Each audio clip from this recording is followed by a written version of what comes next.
존경하는 국민 여러분, 재동포 여러분, 김진표 국회의장과 선배 동료 의원 여러분, 더불어민주당 원내대표 박홍근입니다.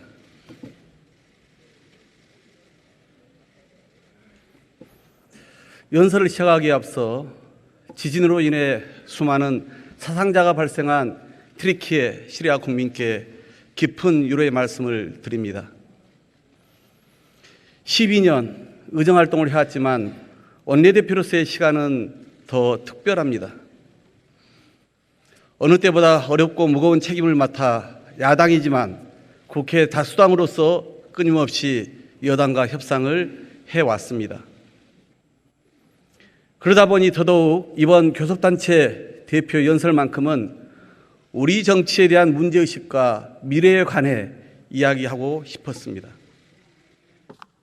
투표하지 않은 40%와 무조건 상대를 찍는 30%는 빼고 나머지 30%만을 바라보는 정치, 다수 국민과는 등지며 지지층의 표심만 얻기 위해 극한 대결로 치닫는 한국 정치를 저부터 성찰하며 실천 가능한 대안을 말씀드릴 참이었습니다. 그런데 지금 우리가 처한 상황이 이런 문제의식마저 너무 한가하게 만들었습니다. 국민 삶은 가파른 벼랑 끝으로 몰리고 있고 당장 대응해야 될 일들이 산적했습니다. 그래서 우리 국민이 직면하고 있는 이 현실을 이야기하지 않을 수 없습니다. 장사하면서 빚이 많아졌다. 피해를 끼쳐 미안하고 또 미안하다. 얼마 전 생활고에 시달리던 70대와 40대 모녀가 생을 마감하면서 남긴 유서의 내용입니다. 이들 모녀는 빚에 시달리면서도 월세와 공과금은 밀리지 않았고 마지막 순간까지도 남은 계약 기간을 걱정했습니다. 하지만 결국 삶을 포기했습니다. 지난해 8월에도 그리고 11월에도 수원에서 서울 신촌에서 또 다른 모녀가 목숨을 끊었습니다. 열심히 살아보려 했지만 버거운 삶의 무게가 그들을 영영 짓눌러 버렸습니다.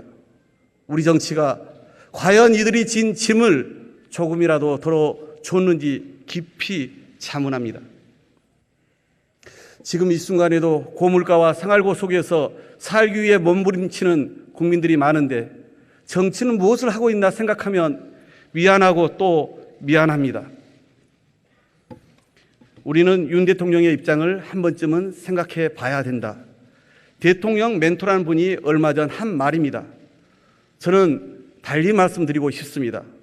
대통령이 국민의 입장을 단 한 번만이라도 생각해 보라고 말입니다. 스스로 실언해놓고 국민 보고 틀렸다며 우기고 스스로 실수해놓고 끝내 사과하지 않고 측근이 잘못해도 문책은커녕 감싸기만 합니다. 1년도 안 된 정부 9개월 내내 참사가 다 이어지면서 국민은 단 하루도 마음 편한 날이 없습니다. 2023년 2월 대한민국의 희망과 미래는 사라졌습니다. 살기 위해 매일 포기를 거듭해야 하는 눈 떠보니 후진국, 바로 윤석열 정부 지난 9개월의 총평입니다. 복합 경제 위기에 안일함과 무능으로 국민의 삶을 도탄에 빠뜨린 민생 경제 참사, 비속어와 실언으로 국익과 국격을 훼손한 외교 참사, 강릉 낙탄 사고, 북한 무인기 침투 등 구멍 뚫린 안보 참사, 끝내 159명의 소중한 생명을 희생시키고야만 안전 참사. 그런데도 여전히 사적 이념만 챙기는 불공정 몰상식의 인사 참사까지 윤석열 정부의 5대 참사는 지금도 진행 중입니다. 더 큰 문제는 무능과 무책임을 오만한 통치로 돌파하려 한다는 점입니다. 국민 앞에 약속한 공정과 상식, 법과 원칙은 포장에 불과했습니다. 정치는 실종되고 사회는 분열되고 자유는 위협받고 있습니다. 위기의 대한민국, 문제는 윤석열 대통령입니다. 1월 무역 적자 127억 달러, 역대 최대입니다. 핵심 성장 엔진인 수출이 휘청거리면서 수출로 먹고 사는 나라 대한민국의 올해 경제 성장률은 아시아 주요 12개국 중 꼴찌로 추락할 상황에 직면했습니다. 새 정부 시작부터 복합 경제 위기는 가장 심각한 문제였습니다. 그런데도 이 정부는 2달 만에야 첫 대책회의를 열었습니다. 이름만 비상한 회의였을 뿐 지뢰밭 같은 현안은 그대로 덮어두고 뜬구름 잡는 중장기 대책만 나열했습니다.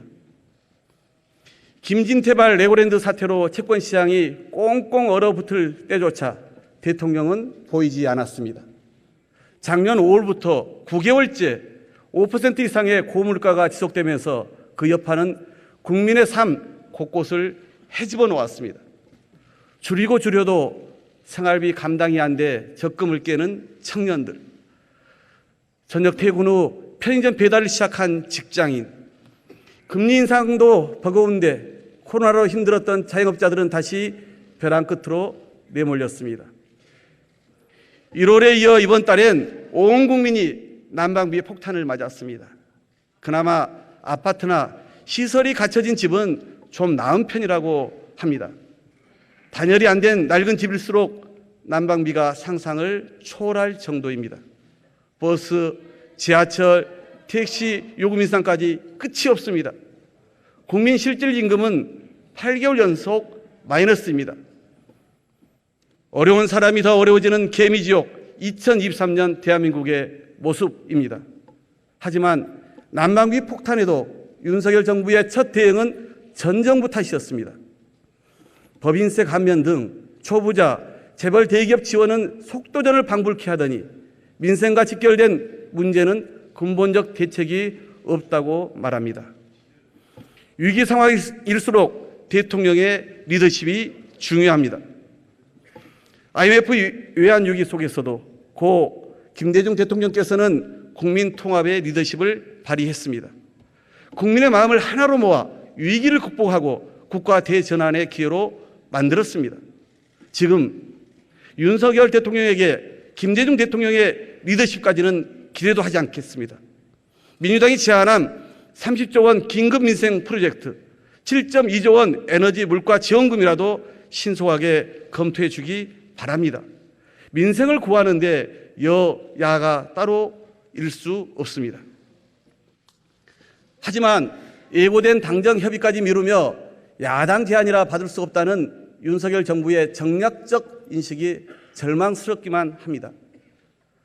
경제위기 극복을 위한 협치, 국민 통합의 리더십은커녕 무능, 무지, 무책임으로 대결의 정치와 국민 분열만 초래하고 있습니다. 국민을 도탄에 빠뜨리고 있는 민생 경제 참사, 문제는 윤석열 대통령입니다. 안보는 보수라더니 지금의 안보 상황은 역대 어느 정권보다 불안합니다. 국민 다수가 반대해도 무리하게 대통령실 이전을 강행하더니 용산 대통령실 일대가 북한 무인기에 속수무책으로 뚫렸습니다. 비행 금지 구역으로 설정된 서울 곳곳을 정찰하고 유유히 돌아간 것도 충격이지만 행여 그 정찰기들이 임명을 해야 할 목적이었다면 어떤 일이 벌어졌을지 상상만으로도 끔찍합니다. 그런데 윤석열 정부는 북한의 무인기 침범과 관련해 사실을 은폐하는 데만 급급했습니다. 국군 통수권자인 대통령은 국가안전보장회의조차 주재하지 않았습니다. 대신 전쟁불사, 확정각오 등 끔찍한 말폭탄만 쏟아내며 한반도 긴장과 국민 불안만 고조시켰습니다. 대통령의 난데없는 핵무장 발언은 다음날 바로 미국이 부인하면서 또 다른 외교적 참사만 빚어졌습니다. 이뿐 아닙니다. 대통령이 순방길에 오를 때마다 이번엔 또 무슨 사고가 터질까 국민만 노심초사입니다. 바이든 날리면 비속어 논란에 이어 UAE에 적은 이란이라는 대통령의 발언의 파장도 지속되고 있습니다. 외계에 꼬치란 정상외교가 대통령 리스크로 덮이다 보니 국민 전체가 트라우마에 빠질 판입니다. 그런데 정작 윤석열 대통령은 적반하장 그 자체입니다. 굴종적 친일외교는 국민 전체를 모욕하고 있습니다.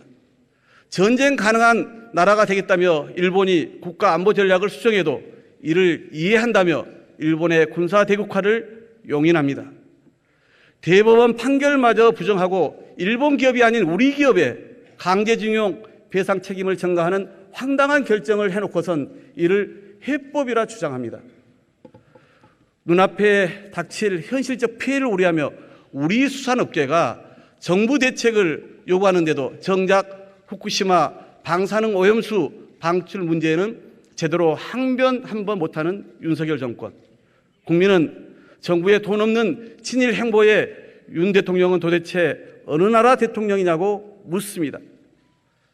대통령이 나서 긴장과 갈등을 높이다 보니 가뜩이나 어려운 경제가 더 어려워지고 있습니다. 연일 한국 경제의 신뢰를 떨어뜨리며 코리아 디스카운트를 심화시키고 있습니다. 국가 안위를 위태롭게 하고 국익을 훼손한 외교안보 참사, 문제는 윤석열 대통령입니다.